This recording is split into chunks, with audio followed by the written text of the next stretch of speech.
November 1930. The Canadian wilderness stretches endlessly in every direction. A realm of frozen lakes, dense forests, and silence so profound it seems to have weight. Joe LaBelle, a seasoned fur trapper who spent decades navigating these unforgiving territories, trudges through knee-deep snow toward Lake Anjikuni in northern Canada, near the Nunavut border. Joe knows this route well. Every winter, he stops at a small Inuit village on the lake shore, a place where he's always welcomed with warmth, food, and the cheerful voices of children playing between the lodges. The village typically houses between 30 and 2,000 people, depending on which account you believe, though most estimates settle around 30 souls. As he crests the final ridge, Joe expects to see smoke rising from the traditional structures, to hear the dogs barking their warnings.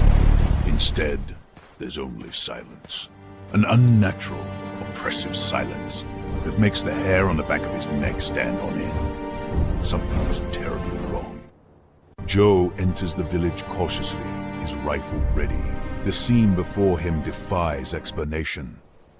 The village stands completely intact, lodges still standing, kayaks resting on their racks, tools lying where they were last used. But there's not a single human being in sight, he calls out. His voice echoes across the frozen lake and returns to him, mocking. He moves from dwelling to dwelling, pushing aside the entrance flaps. Inside, he finds half-eaten meals, as if the occupants simply stood up mid-bite and walked away. Pots still hang over fire pits, though the fires have long since died. Rifles, precious possessions in this harsh environment, lean against walls, sowing lies abandoned mid-stitch. Most disturbing of all, the village dogs. Joe finds them tied to posts, dead from starvation. No Inuit would ever abandon their dogs this way. These animals were essential for survival, transportation, hunting. They were family. Joe's hands begin to shake. In all his years in the wilderness, he's never seen anything like this. An entire community doesn't just vanish into thin air, leaving behind everything they need to survive. As Joe explores further, the mystery intensifies. He discovers the village's food caches, storage areas dug into the permafrost, still full of dried fish and preserved meat. No one would leave such supplies behind voluntarily, especially not with winter's deadly grip tightening around the land. But then he finds something that chills him more than the Arctic wind. Graves at the edge of the village have been opened, not by animals. The stones have been carefully removed and stacked nearby. The bodies are gone. Who would dig up graves in the middle of winter, and why? Joe notices something else peculiar. There are no tracks leading away from the village, no sign of struggle, no indication of which direction anyone went. It's as if the villagers simply dematerialized, vanishing like smoke on the wind. His mind races through possibilities. Disease? But the bodies would still be here. Raiders? But nothing was taken. The valuable rifles and furs remain. Mass migration. But why leave the dogs to die? Why leave the food? And where are the tracks? Joe makes a decision.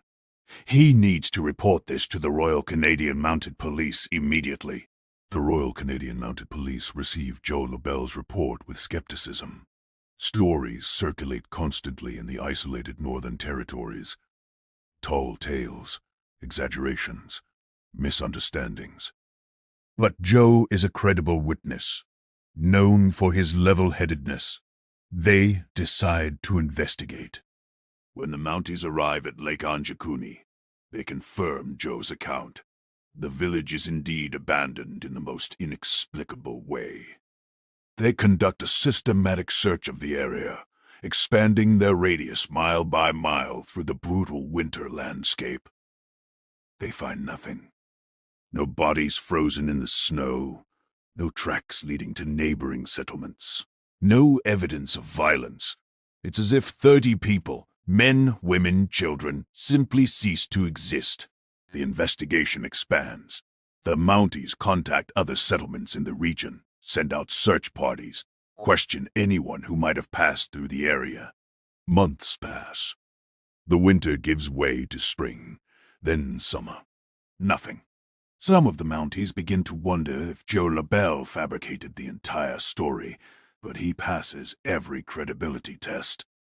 Others suggest the villagers might have all perished beneath the ice of the lake, but how would an entire community end up there, and why would they leave everything behind first? Theories multiply like snowflakes in a blizzard, each as cold and insubstantial as the last. In the years following the incident, the Lake Anjikuni mystery captures imaginations around the world. What happened to these people?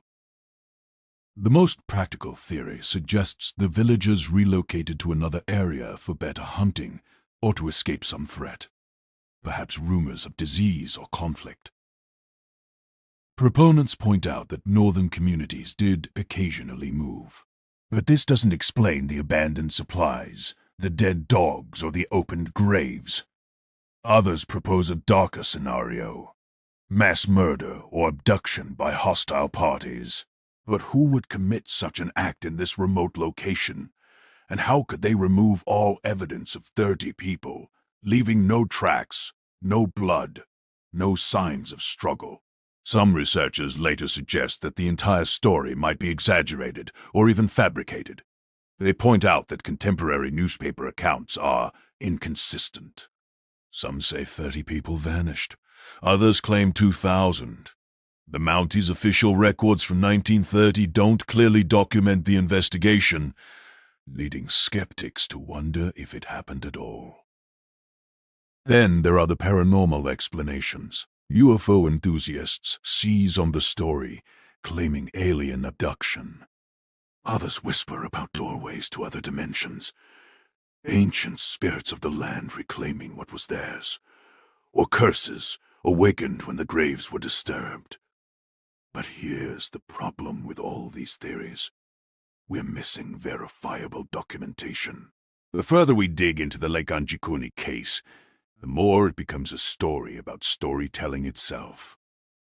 Modern researchers investigating the Lake Anjikuni incident have uncovered something unexpected.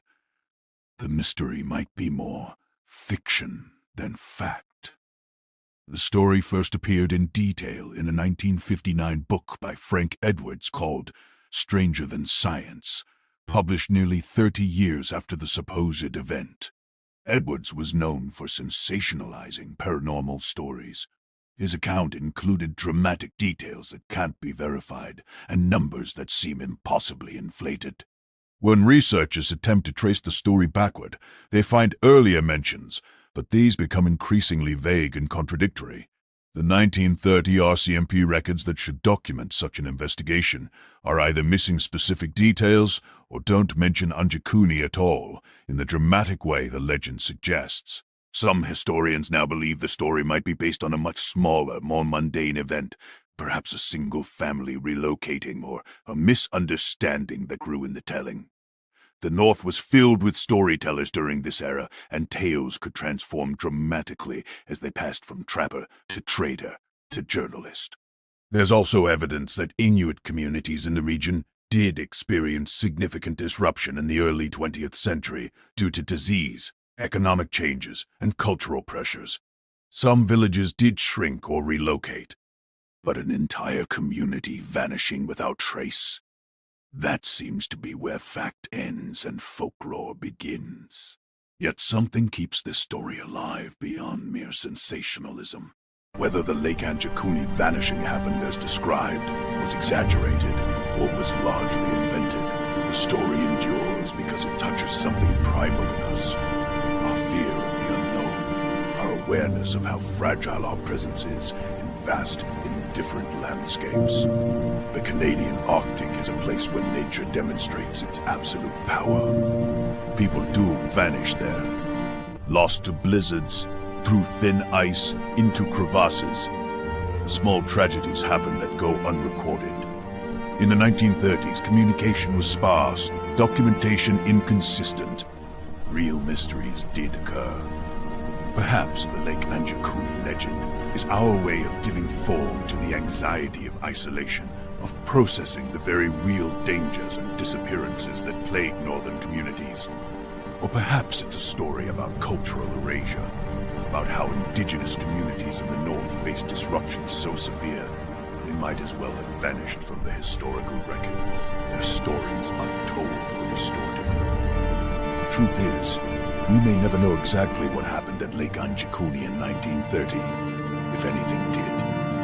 But the legend persists, whispered around campfires and clicked through on late-night internet searches. It reminds us that even in our mapped and documented world, there are still shadows where certainty fails.